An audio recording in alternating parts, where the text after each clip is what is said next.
Hello beautiful people, welcome back to my channel. If you are new here, my name is Erica. You are warmly welcome. Do not forget to subscribe so that you'll be notified whenever I post a new video.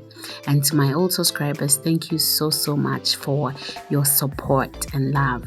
So today we are making condensed milk candy, or fine toffee as we say it in Kumasi.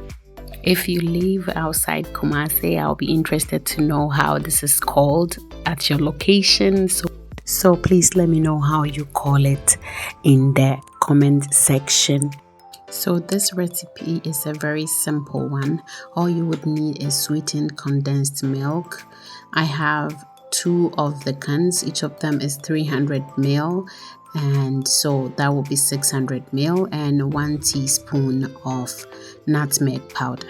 The nutmeg is optional. If you don't like nutmeg, that is fine, but if you add it, it gives it a very good flavor, and you will get that authentic taste that you need.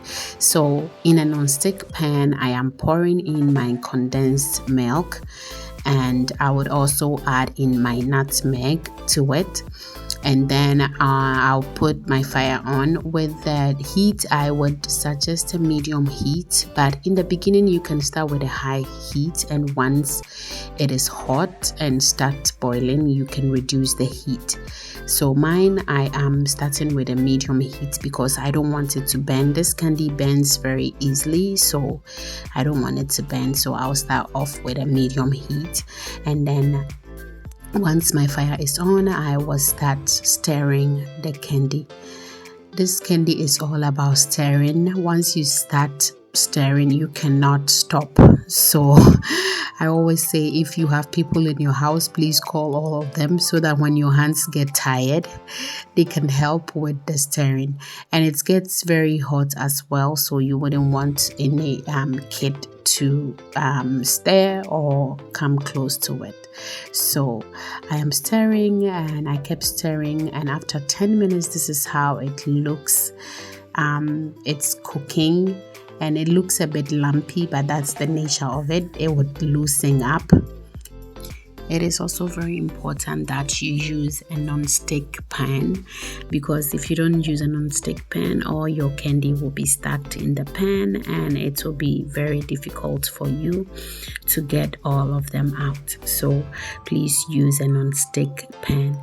So I kept stirring and stirring. As you can see, the stirring never stops. That is how it is. So I kept stirring. And then after about 20 minutes, this is how the candy looks. It has molded nicely, and as you can see, the non-stick pan is very helpful because it hasn't stuck under the pan. I'm able to move it, maneuver it anyhow I like it, and that is why you would want to use a non-stick pan. I cooked mine for about 22 minutes. You wouldn't want to cook it for too long. So as soon as it browns up like a caramel color, please switch off the fire. And then I greased my parchment paper or baking paper with a little bit of olive oil. That way the candy is easy to move on the paper and it doesn't stick.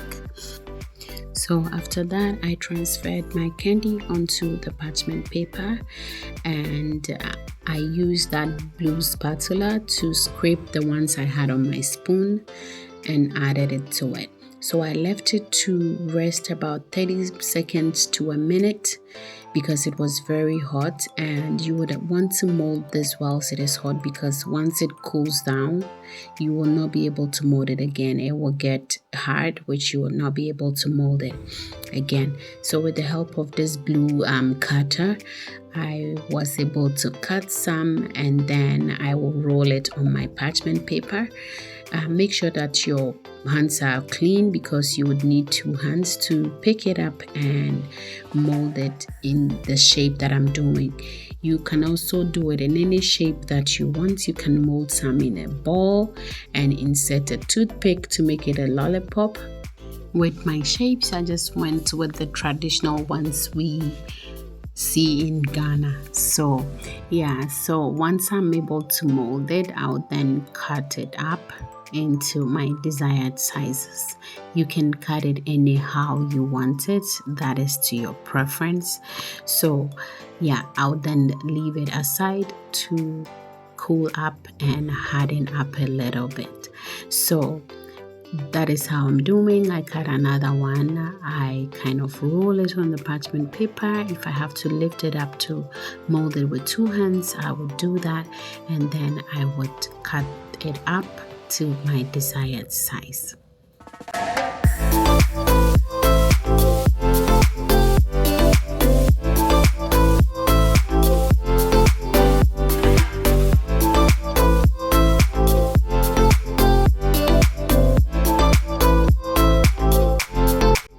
To make the process faster, you can also cut a big chunk of it, and then you can roll it into a tall candy like this, and then cut.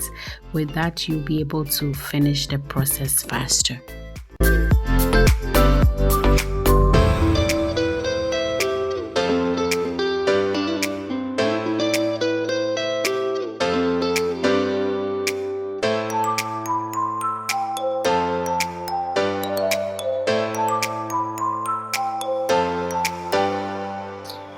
And then, yay, my candy is all cut up to my desired shapes and it's all done. It's looking good and appetizing. I would let it cool down a little bit and then I will save it in this airtight container.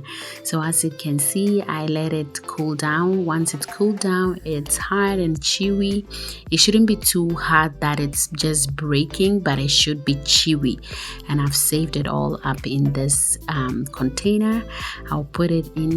I'll add it to my pastry counter, and I know this will not last long, so I will not tell you how long you can keep it.